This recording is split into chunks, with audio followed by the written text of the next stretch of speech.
All right, welcome to this explainer. Today, we're basically going to dismantle everything you thought you knew about wealth.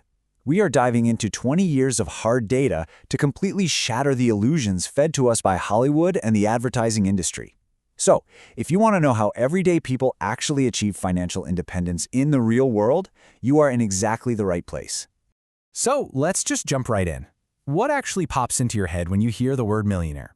Do you immediately picture fast cars, private jets, maybe some designer suits, and a massive mansion in Beverly Hills?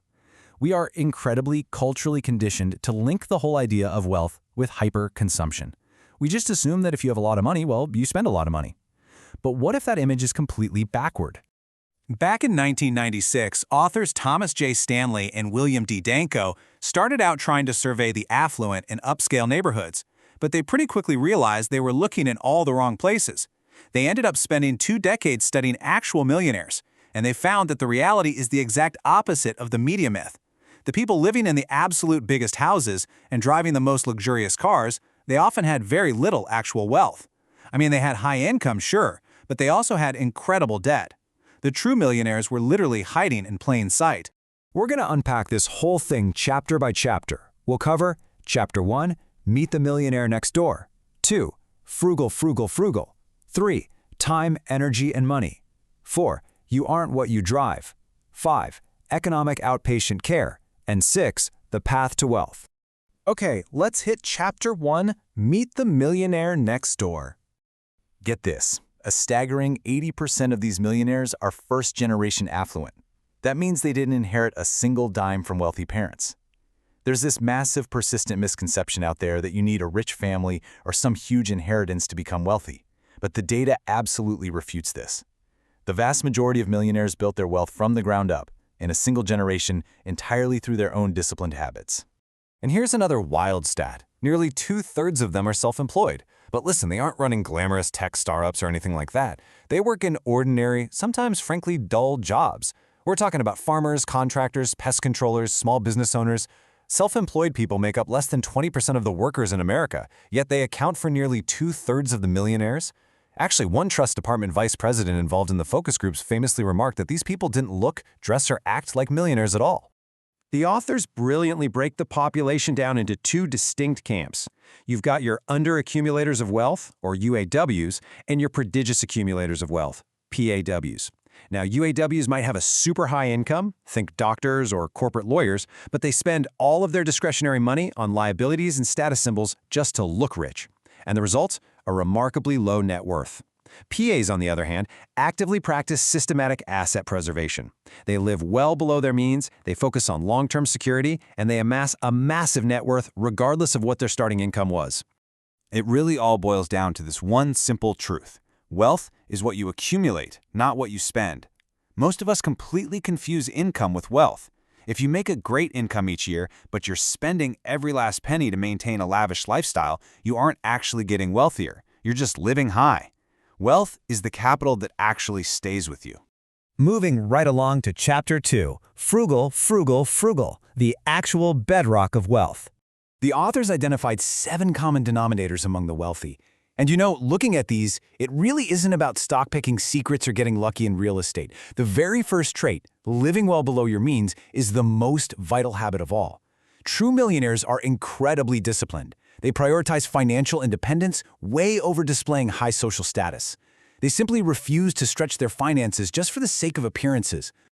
To put that frugality into perspective for a second, instead of constantly upgrading to a larger mansion the second their income rises, half of these inconspicuous millionaires stayed put in average, middle-class, or even working-class neighborhoods for over 2 decades.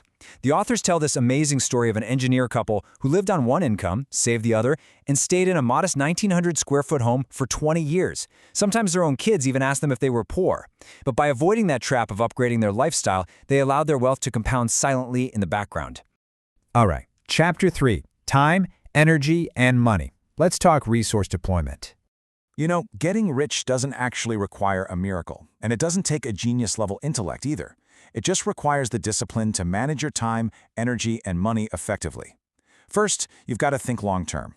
Second, you have to budget your money diligently and track where every single dollar goes, just to avoid stupid, costly mistakes. And third, these millionaires consistently save and invest a solid chunk of their income, typically around 20%. They treat capital as a tool for autonomy. They invested in assets that appreciate rather than trading it away for fleeting consumer goods. Chapter 4. You aren't what you drive. Rejecting status symbols. The myth, of course, tells us that millionaires drive Bentleys and wear custom designer suits. But the reality? Actual millionaires actively resist the social pressure of consumerism. They are far more likely to drive a reliable, used domestic vehicle, like a Ford, and wear off-the-rack clothing. They are hardcore bargain shoppers. They just don't feel this need to signal their success to others, because their confidence comes from their financial security, not from a flashy hood ornament. Next up, Chapter 5, Economic Outpatient Care. This one is a really critical warning. So economic outpatient care, or EOC, is a term the authors use to describe the financial support wealthy parents provide to their adult children. On the surface, it seems super loving to help your kids buy a house or fund their lifestyle, right? But the data shows a dark side.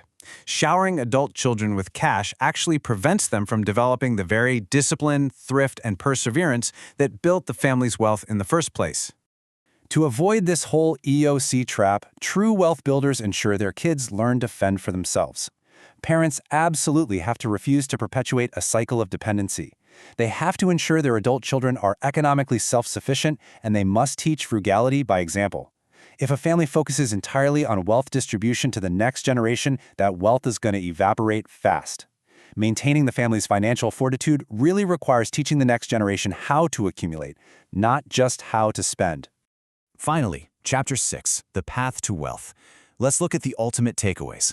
Now, backing up all these concepts is just a massive mountain of data. The authors literally spent hundreds of hours conducting focus groups, doing in-depth interviews with over 500 millionaires, and surveying over 11,000 high-net-worth respondents.